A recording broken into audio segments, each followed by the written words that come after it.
தோழர்கள் அனைவருக்கும் அன்பு வணக்கங்கள். இன்னைக்கு நம்ம பார்க்க இருக்கிற கவிதை எது அப்படின்னா, புலவர் காசி ஆனந்தன் எழுதிய நெருப்பு பழம் அப்படின்னு ஒரு கவிதை. புலவர் காசி ஆனந்தன் ஒரு ஈழத்தமிழ் கவிஞர் அப்படிங்கிறது எல்லோருக்கும் தெரிந்த செய்தி. ஒரு எழுச்சி மிகு கவிஞர். இந்த சிங்கள இனவாதத்துக்கு எதிராக தன்னுடைய போராட்ட குணத்தை வெளிப்படுத்தியவர். கவிதைகளில் வீறுமிக்க வரிகளை புலப்படுத்தியவர். அவருடைய கவிதை தொகுப்புகள் நிறைய வந்திருக்கு. உதாரணத்துக்கு உயிர் தமிழுக்கு அப்படின்னு சொல்லலாம். அஹ் தெருப்புலவர், உயிர் தமிழுக்கு, தமிழன் கனவு, காசியானந்தன் கவிதைகள், இப்படி பல கவிதைகளை வெளியிட்டிருக்கிறாரு. இதை தவிர காசியானந்தன் கதைகள், நறுக்குகள் என்ற சிறுகதை தொகுப்புகள் வெளிவந்திருக்கின்றன. நிறைய பாடல்கள் எழுதியிருக்கிறாரு. இப்படி பல முனைகளில் சிங்கள பேரினவாதத்துக்கு எதிராக தன்னுடைய கருத்துக்களை ஆழ அகலமாக வெளிப்படுத்தியவர். அது மட்டும் இல்லாமல் தமிழ் உணர்வு சார்ந்த தமிழ் அஹ், அஹ், வரலாறு சார்ந்த தமிழ் படிமங்களை தன்னுடைய கவிதைகளில் கொண்டு வந்தவர்னு பார்க்கலாம். அந்த அடிப்படையில் இந்த ஒரு தலைப்பையும் பாருங்க, நெருப்பு பழம் அப்படிங்கிறது கவிதையுடைய தலைப்பு. இந்த முதுகலை பாடத்திட்டத்தில் அயலக தமிழ் இலக்கியங்கிற பிரிவில் இடம்பெற்றிருக்கிறது.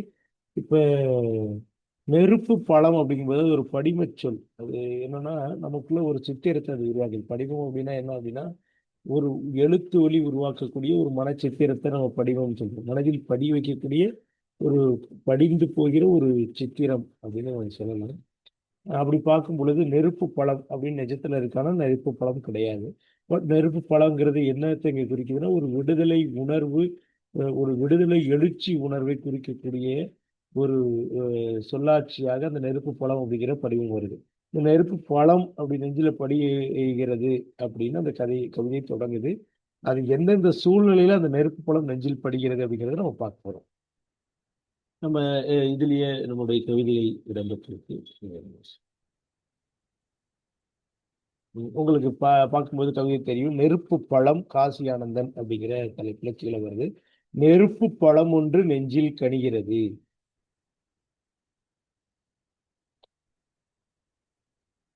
ஓகே, கொஞ்சம் பெருசுபடுத்திக்கலாம். அன்னை தமிழ் ஈழம்.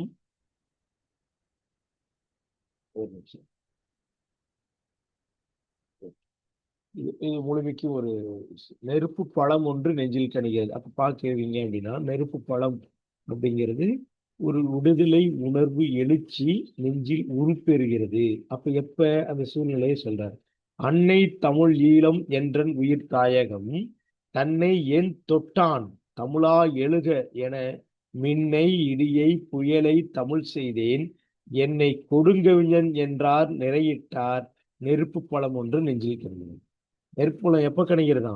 நான் தமிழ் ஈழத்தை என்னுடைய உயிர் தாயகம், என்னுடைய உயிரினுடைய நோக்கமே அதுதான் அப்படின்னு நான் சொன்னேன்.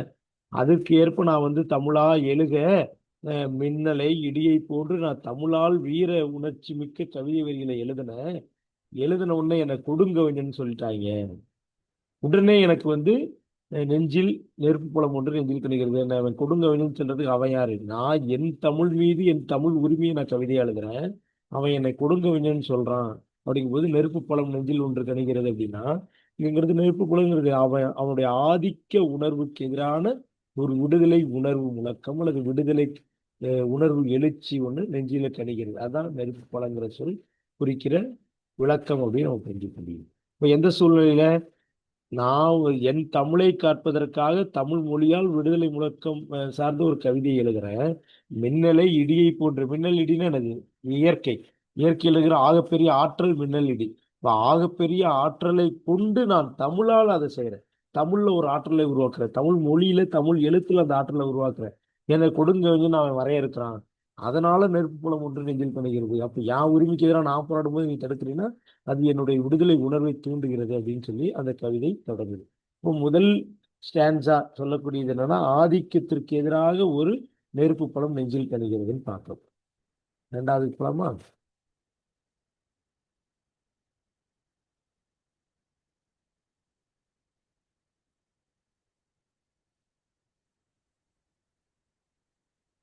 மூன்றாவது ஓங்கு நெடுமதில்கள். இங்க இருக்கு பாருங்க. ஓங்கு நெடுமதில்கள் உள்ளே இருக்கோளம் தாங்க முடியாய் நோய் தாகம் பசிக்கொடுமை தீங்கு படைக்கும் கொடியர் சிறை கோட்டம். இப்ப சிறை கோட்டம் ஒரு ஒரு ஒரு என்ன சொல்றது, முள்வேலி கம்பிக்குள்ள இப்போ அங்க வந்து எல்லாத்தையும் அடைக்கிறாங்கல்ல, போர் சூழல்ல என்ன செய்யறாங்கன்னா ஒரு குறிப்பிட்ட இடத்துல அடைச்சி வச்சிடுறாங்க எல்லாரும். அது ஒரு சிறை தானே, ஒரு திறந்த வெளி சிறை தானே. அததான் சொல்றாங்க, ஓங்கு நெடுமதில்கள் சுத்திலும் மதில் கட்டப்பட்டிருக்கு. உள்ளே இருள் தான், அங்க வெளிச்சம் கிடையாது. தாங்க முடியாத நோய், பல நோய்களுக்கு ஆளாகிறோம். தாகம், என்னுடைய தாகம், பசி கொடுமை, என்னுடைய தாகத்துக்கு தண்ணீர் இல்லை, பசியோடைய கொடுமையில் இருக்கிறேன். ஒரு தீங்க விளைக்கூடிய பெரிய சிறை கோட்டம், அது சிறை ஜெயில் அது. அப்ப அந்த சிறை கோட்டத்துக்குள்ள ஏங்கி ஒரு தமிழன் இங்கு மடிகின்றேன், நெருப்பு புலம் ஒன்று நெஞ்சில் கணிகிறது. அப்ப அடிமைத்தனத்துக்கு எதிராக, அந்த அடக்குமுறைக்கு எதிராக, அடிமைத்தனம் கூட சொல்ல தேவையில்ல, அடக்குமுறை. முன்னாடி ஆதிக்கம், இந்த ஒடுக்குமுறை. ஒரு ஒரு மனிதனை ஒரு சிறை கோட்டத்துல போட்டுட்டு சுத்திலும் மதில் சுவர் கட்டிட்டு நோய்களுக்கும் தாகத்துக்கும் பசி கொடுமைக்கு ஆளாக்கக்கூடிய ஒரு சிறை கோட்டம். அங்க ஒரு தமிழனுக்குள்ள ஒரு ஏக்கம் உருவாது, ஏங்கி மடிகின்றது, வாழ்வே அழிகின்றது. அப்ப எனக்குள்ள ஒரு நெருப்பு பலம் ஒன்று நெஞ்சில் கணிகிறது, ஒரு விடுதலை நெருப்பு ஒன்று நெஞ்சில் உருப்புரிகிறது. எப்ப இதை காமனான ஒரு பாயிண்ட்டுக்குள்ள சொற்கள் நம்பிக்கலாம், அடக்குமுறைக்கு எதிராக. யாருடைய அடக்குமுறைக்கு எதிராக? சிங்கள பேரினவாதத்தினுடைய அடக்குமுறைக்கு எதிராக மனதில் ஒரு நெஞ்சில் ஒரு நெருப்பு பலம், விடுதலை உணர்வு ஒன்று உருப்பெறுகிறது. இப்ப முன்னாடி ஆதிக்கம், இப்ப அடக்குமுறை. அடுத்து மூணாவது பார்க்கலாமா?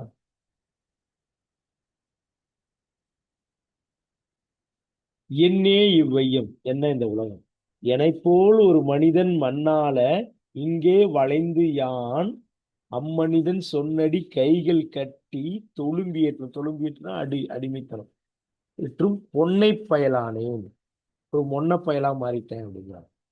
இது என்ன இந்த உலகம், என்ன போல அவனும் ஒரு மனுஷன், அவன் மண்ணாள்வதற்கு நான் வளைந்து கூனி அவனுடைய எனது கைகளை கட்டி ஒரு அடிமை போல நான் இருக்கிறேன்னு, நான் ஒரு முன்னப்பயலா மாறிட்டேன் தானே அப்படின்னு தனக்குத்தானே சொல்லிக் கொள்கிற ஒரு பிரமிப்பாங்க. ஒரு சுயமரி ஒரு ஒரு சுய குரல் ஒண்ணு எழுப்புது, ஒரு சுயமரியாதை குரல் ஒண்ணு மனசுக்குள்ளே, நான் ஒரு முன்னப்பயலாயிட்டேன், போதும், இது போதும், நெருப்பு பழம் ஒன்று நெஞ்சில் கனிகிறது. இப்ப நெஞ்சுக்குள்ள ஒரு சுயமரியாதை உணர்வு தோன்றும் பொழுது நெருப்பு பழம் ஒன்று, விடுதலை உணர்வு ஒன்று உருப்பெறுகிறது. ஆதிக்கத்திற்கு எதிராக உருப்பெற்றது, அடக்குமுறைக்கு எதிராக உருப்பெற்றது. இப்ப சுயமரியாதை ஒன்று மனதில் தோன்றும் எப்பொழுது, அவனும் மனுஷன் நானும் மனுஷன், அவன் மண் ஆள்வதற்கு, அவன் நிலத்தை ஆள்வதற்காக நான் ஏன் கை கட்டி இப்படி அவனுக்கு அடிமையா இருக்கிறேன். இது போதும், இது போதும் அப்படின்னு ஒரு மனசு சொல்லுது இல்ல, சுயமரியாதை குரல் ஒன்று ஒலிக்கிறது இல்ல. அப்ப அந்த சுயமரியாதை குரல் தான் விடுதலை உணர்வாகிய நெருப்பு பழத்தை நெஞ்சில் உருப்பெற வைக்கிறது அப்படின்னு மூணாவது விஷயம் சுயமரியாதைங்கிற தலைப்புல பார்ப்போம். அடுத்து நாலாவது,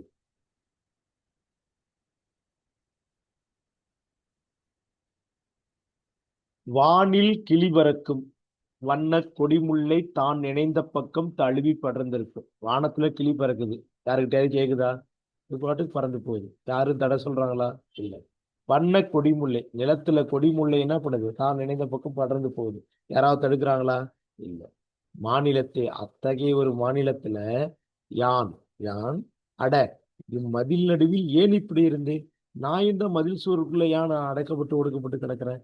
வானத்துல கிளி பறக்குது, நிலத்துல கொடிமுல்லை தான் நினைச்ச பக்கம் படர்ந்து விரியுது, நான் மட்டும் அந்த மதில் நடுவுக்குள்ள ஏன் இப்படி இருந்தேன்னு தனக்குத்தானே கேள்வி எழுப்பிக் கொள்கிற ஒரு யோசனை ஒண்ணு மனசுல எழுது. என்ன பிழை செய்து, நான் என்ன தப்பு செஞ்சேன்? நெருப்பு புலம் ஒன்று நெஞ்சில் கணிகிறது. அப்ப சுய யோசனை உருப்பெறும் பொழுது நெருப்பு புலம் ஒன்று உருப்பெறுது. முன்னாடி சுயமரியாதை உணர்வு வருது, அந்த சுயமரியாதை உணர்வின் தொடர்ச்சியாக ஒரு சுய யோசனை வருது. வானத்துல கிளி பறக்குது, நிலத்துல கொடிமுல்லை படர்ந்து போகுது, அதெல்லாம் இயல்பா என்னுடைய நிலத்துல வளரும் பொழுது இந்த நிலத்துல மனிதனாக இருக்கிற நான் மட்டும் ஏன் இப்படி ஒரு மதில் சுவருக்குள்ள அடங்கி கிடக்கிறேன்? நான் என்ன தப்பு பண்ணேன்? கிளி எதுவும் இயல்பா வாழ்வது போல, அதே போல வந்து கொடிமுல்லை இயல்பா இருப்பது போல மனிதன் நான் தவறு செய்யல, நானும் இயல்பா தானே இருக்கணும், ஏன் நான் இப்படி இருக்கிறேன்? நான் என்ன தப்பு பண்ணேன்னு மனசுக்குள்ள ஒரு சுய யோசனை தோன்றுகிறது அல்லவா? அந்த சுய யோசனை வழியாக ஒரு விடுதலை உணர்வு நெஞ்சில் தோன்றுகிறது.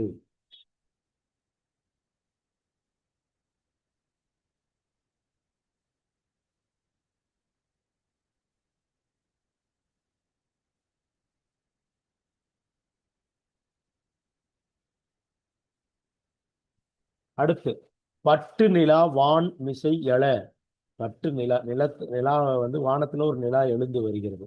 பாரெங்கும் கொட்டு முளவிசையில் கூத்தாட. பா பாரெங்கும் வந்து ம், உலகம் எங்கும் நிலா வந்து வந்துருச்சுப்பா. அடுத்து கொட்டும் முளவிசையில் கூத்தாட. ஒரு முழவு இசை ஒரு விழா கோலத்துல ஒரு கூத்தாடுது. கூத்தாட. வையத்தின் 8 திசையும் மயில. எல்லா திசைகளிலும் மகிழ்ச்சியா இருக்கு. நிலா வெளிச்சத்துல திருவிழா நடக்குது. நிலா வெளிச்சம் பௌர்ணமினாவே கொண்டாட்டம் தான். இப்போ கொண்டாட்டத்துல எல்லா பக்கம் கூத்தாடுகிறார்கள். 8 திசையும் மகிழ்ச்சியா இருக்கிறாங்க. தமிழன் யான் மட்டும் துயர்தாங்கி மாள பிறந்தேனா, நான் மட்டும் இப்படி வெறும் துன்பத்திலேயே கிடக்க பிறந்தேனா அப்படின்னு ஒரு கேள்வி. சுய கேள்வி. முன்னாடி ஒரு சுய யோசனை, சுய கேள்வி பிறக்கிறது. இதையும் சுய கேள்வி முன்னாடி இருக்கிறதையும் நான் என்ன பிழை செய்திருந்தா ஒரு சுய யோசனையா வைக்கலாம். இந்த இடத்துல நான் மட்டும் இப்படி வாழ பிறந்தேனாங்கிறது ஒரு சுய கேள்வி. ஒரு சுய கேள்வி ஒண்ணு தோன்றுகிறது. அப்போ பொழுது விடுதலை உணர்வு மனசுல தோன்றுகிறது. இப்ப நிலா வந்து வானத்துல வருது. எல்லா பக்கம் திருவிழா கோலம், எல்லா பக்கம் கூத்தாடுறாங்க. ஒரு 8 திசையும் சந்தோஷமா இருக்கும் பொழுது தமிழன் யான் மட்டும் துயரத்தில் இருக்கு. மா- ஆஹ் ஓ- மாலை மாய்ந்து போக பிறந்தேனா அப்படின்னு ஒரு சுய கேள்வி ஒண்ணு மனதில் தோன்றும் பொழுது விடுதலை உணர்வாகிய நெருப்பு பலம் நெஞ்சில் இருப்பெறுகிறது. கடைசியா நானோ அடிமை என நான் விழிக்கிறது. நாக்கு என்ன சொல்லுது? நானோ அடிமை அப்படிங்கிற ஒரு கேள்வி எழுப்புது. நானோ அடிமை அப்படின்னு ஒரு சொல்லுது. நாம என்ன பண்றது? நான் அடிமை தான் அப்படின்னு நாக்கு சொல்லுது.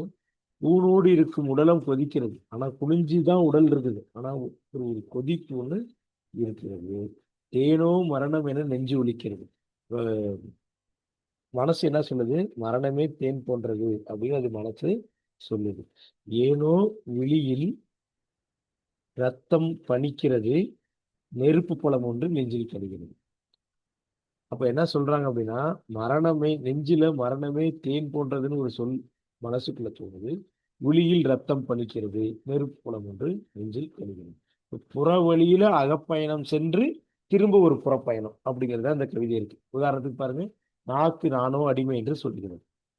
என்ன அதுக்கு புறச்சொல்லை பார்க்கும்பொழுது நம்ம அடிமை நம்ம என்ன பண்ண முடியும்? நாக்கு சொல்லுது.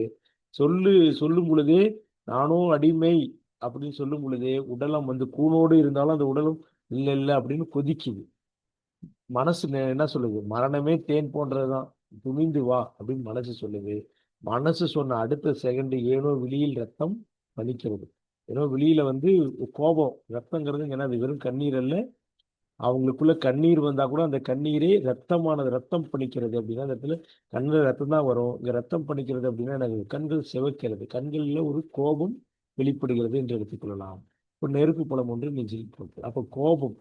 அப்போ மனதில் உருப்பெறுகிற அந்த மரணத்துக்கு துணிகிற அந்த மன துணிவு இருக்குல்ல, அந்த மன துணிவு வந்து நெருப்பு பழமாக நெஞ்சில் பணிகிறதுன்னு சொல்றாங்க. அப்ப ஒட்டுமொத்த பாடல்களுமே என்னவாக இருக்கிறது அப்படின்னா, தமிழில் தொடங்கி ஒரு மரணத்தில் வந்து கதை முடிகிறது. அப்ப தமிழால் வந்து ஒரு விடுதலை உணர்வை எழுப்புகிறது. அதாவது தமிழால் விடுதலை உணர்வு எப்ப எழுப்புறாங்க அப்படின்னா, ஆதிக்கத்திற்கு எதிராக எழுப்புறாங்க. அடுத்து அடிமைத்தனத்துக்கு எதிராக எழுப்புறாங்க.